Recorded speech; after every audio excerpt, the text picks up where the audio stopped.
अपने एयरफोर्स के करियर में मैं यहाँ पे रह चुका हूँ। बैरकपुर में हमारी यूनिट है, वहाँ पे इनिशियल जब आप एयरक्राफ्ट फ्लाई करते हैं तो उसकी ट्रेनिंग होती थी। तो मैं आ चुका हूँ, कोलकाता मैंने देखा हुआ है, बहुत ही प्यारा शहर है और बहुत अच्छा लग रहा है मुझे वापस आके। Sir, this is Kashmir Nahar from All India Radio. What do you think? What is the future of space science in India? I think the future is very bright. Already we as a nation have established very bold ambitions for ourselves with missions like Mission Gaganyaan, Bharatiya Antariksh Station and landing on the moon.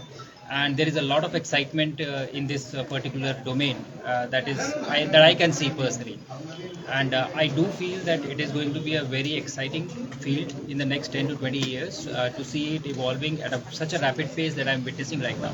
So it is surely very exciting. वो पुराना question, एक old question, आप जब गए थे ऊपर तो जा रहे थे, भारत को ऊपर से कैसे लग रहा था? ये सवाल तो पिछली बार भी पूछा गया था जब हमारे विंग कमांडर राकेश शर्मा गए थे स्पेस में, और मैंने अपनी फेयरवेल स्पीच में भी ये कहा था कि भारत आज भी सारे जहां से अच्छा दिखता है। Sir, you are a role model and a lot of youngsters are here. So what will be your message for the youngsters? Because all of us are very much excited to hear from you so that they can also be like you. Yeah, I think the youngsters today are extremely capable and very talented. When I look at them, when I interact with them, I am always impressed of what kind of talent they are bringing to the table. My message to them is this, that we as a nation are going forward towards very big and bold dreams that we have set for ourselves. And we need all of you to make that happen.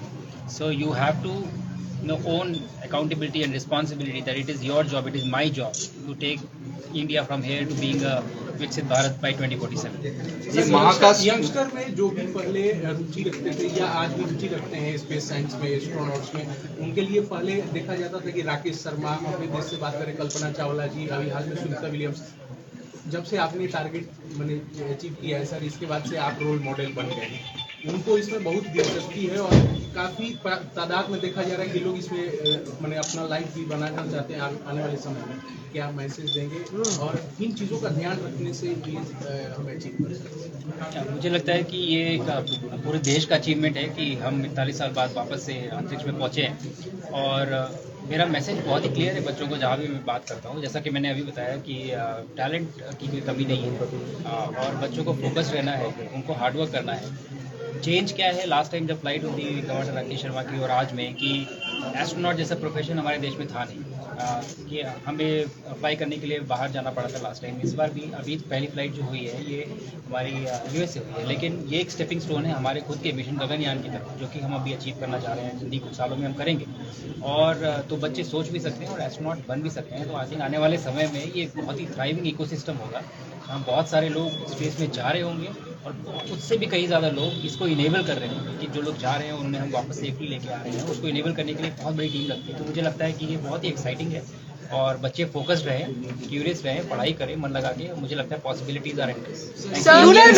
Lunar mission में हम कब जा पाएंगे, Indians कब जा पाएंगे? देखिए ये मिशन एक्सट्रीमली कॉम्प्लेक्स होते हैं, अभी तो कह पाना मुश्किल होगा कि कब पहुंचेंगे, लेकिन जो टाइमलाइन निर्धारित की गई है अभी वो 2040 की निर्धारित की गई है और काम उस पर चल रहा है। और जिस तरह से ये टेस्ट मिशन प्रोग्रेस होंगे, जैसे आगे बढ़ेंगे, उस हिसाब से आई थिंक ये इवॉल्व होगी आगे आने वाले समय में कि हम कब पहुंच पाएंगे।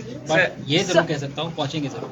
इंडियन स्पेस ड्रीम कितना स्पीड से निकल रहा है, मतलब आपको गगनयान की तरफ हम लोग जा रहे हैं, इंडियन स्पेस स्टेशन जो बन रहा है, तो how logical and how fast can we reach there? Timeline से पहले हो सकता है क्या? देखिए टाइमलाइन के ऊपर कमेंट करना मुझे नहीं लगता बहुत अप्रोप्रिएट होगा मेरे लिए, बिकॉज जो टीम्स हैं वो लगातार काम कर रही है। लेकिन जैसा कि मैंने आपको बताया कि ये मिशंस ऑलरेडी पाइपलाइन में है, इन पे काम हो रहा है। सबसे पहले मिशन गगनयान, उसके बाद हमारा भारतीय अंतरिक्ष स्पेस स्टेशन और उसके बाद eventually landing on the moon.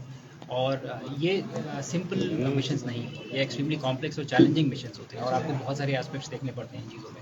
और स्पेशली जब आप टेस्ट मिशंस करते हैं तो उनसे जो लेसन्स आपको मिलते हैं, फिर आप वो आगे आने वाले आपके जो फ्यूचर वर्जन्स होते हैं उसमें इवॉल्व करते हैं। तो ये सारी लर्निंग इकट्ठा होनी है और आप ये भी समझें कि हम ये पहली बार कर रहे हैं, हमने किया नहीं है, तो हम ये पहली बार कर रहे हैं। तो ये this will be challenging, but I am confident that will be. Sir, we are learning new things like artificial intelligence and all. So, is there any role that can the artificial intelligence can play in the space mission? In a lot of ways, it is already playing a lot of role in these space missions.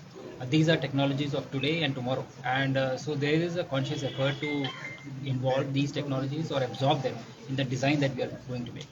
The challenge with missions like space station, when we make them, they are space stations being built for next 20 or 30 years, and the challenge is to make them future proof. How do you absorb the technology that is going to come in another 10-20 years? And that is what the challenge is, and that is what the scientists are working on today, and I'm sure we'll come up with a very good way of integrating AI with human beings. Sir, we are improving.